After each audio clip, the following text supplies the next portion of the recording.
Masque of Mandragora, is after an encounter with the deadly Mandragora helix, the Doctor and Sarah Jane land in 15th century San Martino. In the midst of danger, secrecy, and intrigue, they witness the flowering of the Italian Renaissance.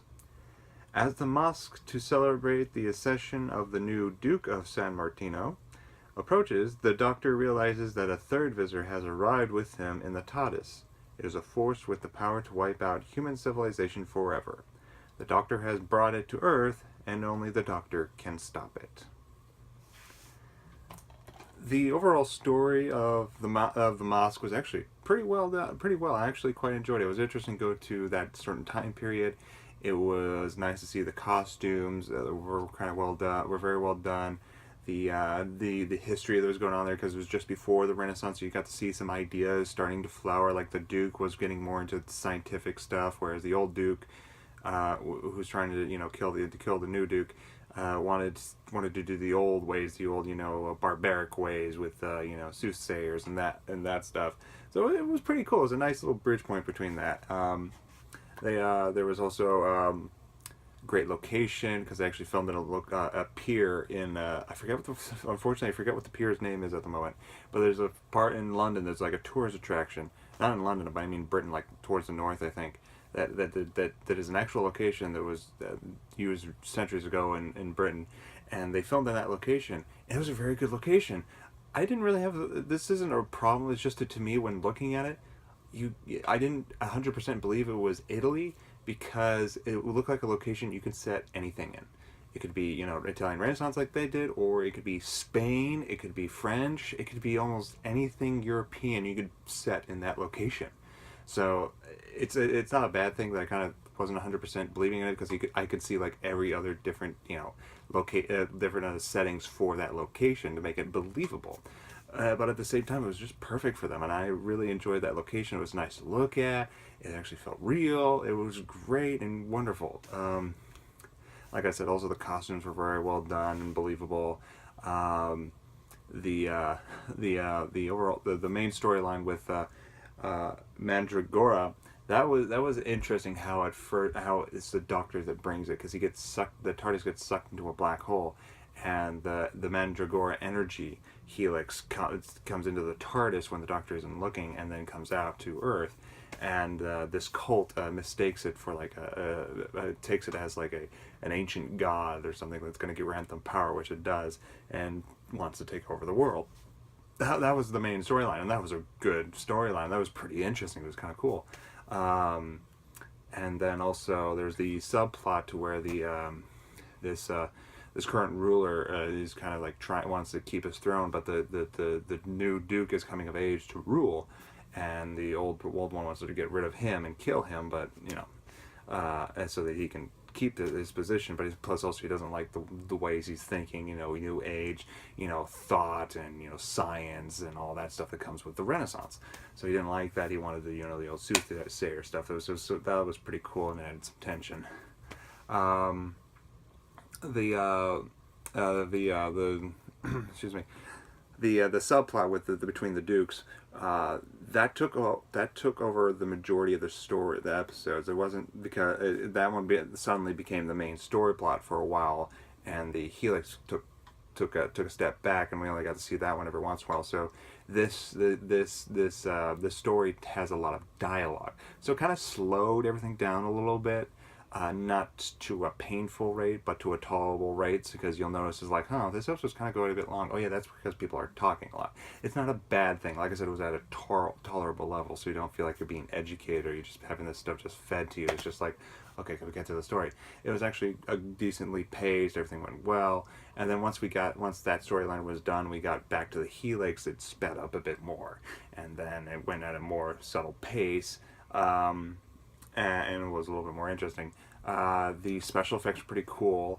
Again, everything was done a little bit better. We're getting better with the special effects. The Helix itself was pretty well done. It's just, this red glowing flare or something like that.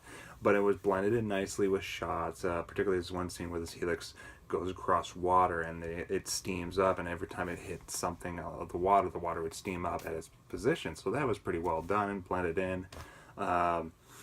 Also, the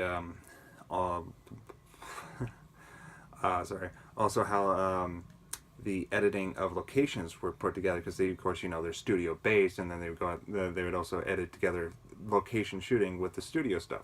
So they actually blended it all in real well. And like for instance, the ruins where the cult hangs out, they have it like they filmed it on a location near the port where there's like a kind of like a tunnel that opening, and they had some columns in front of it. And when they go in through there, they just cut it into the studio that they filmed for the interior of the ruins, and it blended in nicely. And same thing with the royal estate and this and all that. It was very well together. That's a nice editing technique as well as set design and character performance and all that. Um, Everything was really well. There was also a new TARDIS interior. We actually get to see more of the TARDIS. Of course, the TARDIS. We had the yellow circles, and we got I mean, not yellow. Forgive me for that. White circles. The round things, as they call them in the 50th anniversary special and onward. The round things, and the central control center. That's kind of diagonal like that, and it has the column that goes up and down. That was very classic. Well, at the beginning of the story, the Doctor and Sarah are going through a hallway. It still has the round things, but they're not white. They're just kind of like gray, and they're going through different. They open up different doors, and she opens up a door that's obviously blue screen, but is the living room to a house. And there's a pair of boots there, and the Doctor calls that his boot cupboard. So there's board to the TARDIS, and they ask, "How big is the TARDIS?" And he's just like, "Well, what do you mean?" He's like, "Well, how big is the TARDIS?" And he goes, it's an infinite space. How could you measure infinite space? I don't understand why I like you humans. You're so idiots. So that was a nice joke, but also it was kind of a nice little nod to science, because how can you measure infinity? This is another dimension within a police box. It's kind of interesting. It's a different dimension. How can you measure infinity? And then it's like its own world. And then eventually they come to another room that's like this old brown kind of like cathedral looking room, and it's a secondary TARDIS room. At first he calls it, "Oh, it's the old TARDIS control room. I can control the TARDIS from here," as I did with the other one. Then he just goes, "No, this is the second one. The other one I was using was the old one. This is the second one." And it's very nicely done. Like I said, this cathedral has like kind of like stained glass windows that don't look out anywhere, but they're there, and it still has the round things, but everything's brown, wood polish finish, and the center is like is a different type of control panel. It looks like a desk actually. It has the different size, like the other one's like a hexagonal thing but smaller, and it opens up like a desk. So they're all already open. It actually has little door hinges, or just that roll up type of desk, and it has the buttons. It's old fashioned type of buttons or switches and all that. And on the top, instead of the little column that goes up and down, is a shaving mirror. Has no reason for it to be there, but it fits perfectly that there's a shaving mirror right there.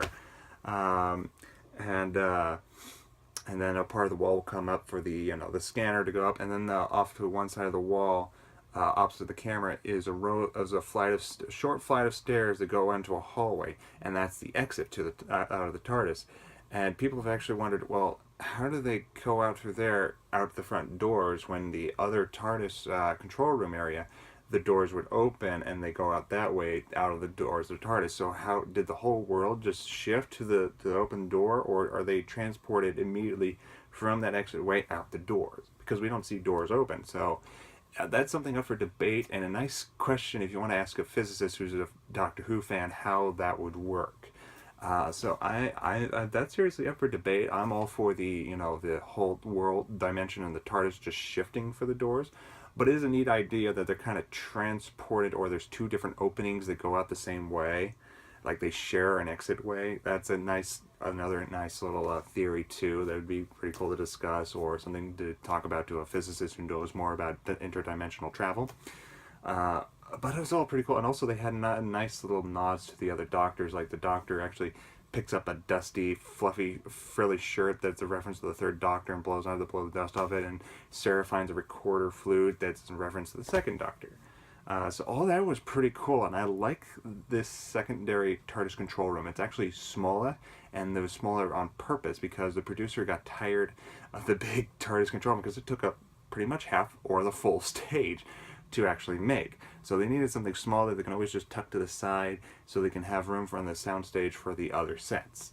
And it was a neat idea. It was a nice change also, and I do like it. I actually like it because I'm old-fashioned, so I like old-fashioned stuff like that, and that looked pretty dang cool. I particularly like the wood polish finish everywhere. And yeah, that was pretty dang cool. At the end of the story, here's a nice little tidbit. At the end of the story, when they finally send the Helix back to where it came from, the Doctor mentions that the Helix would come back again in the new millennium, meaning the year 2000.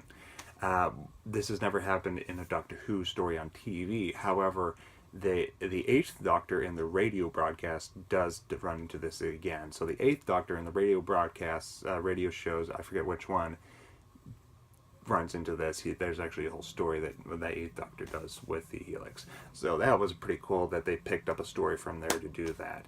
And also a nice nod to say, hey, there's more at the end of the story. But, Doctor Who fans have never seen it happen, so... especially with the season canceling at the end of the 80s. So, yeah, that was pretty cool. Overall, this was a nice start to the 14th series of Doctor Who.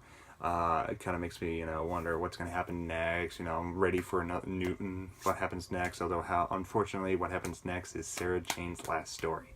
I am so want to see this, but at the same time I don't want to because...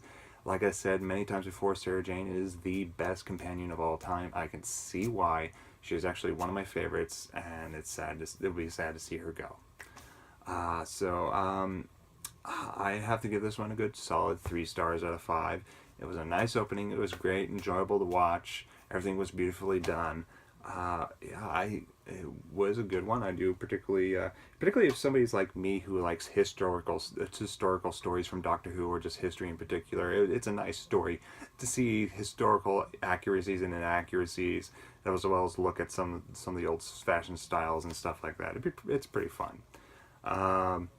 As of the time this video will be posted, it will be my 2nd anniversary of starting Doctor Who. I started on January 3rd, 2014, and it is now January 3rd, 2016, so it's my 2nd anniversary, and I made it through 14 seasons of Doctor Who. Oh my god.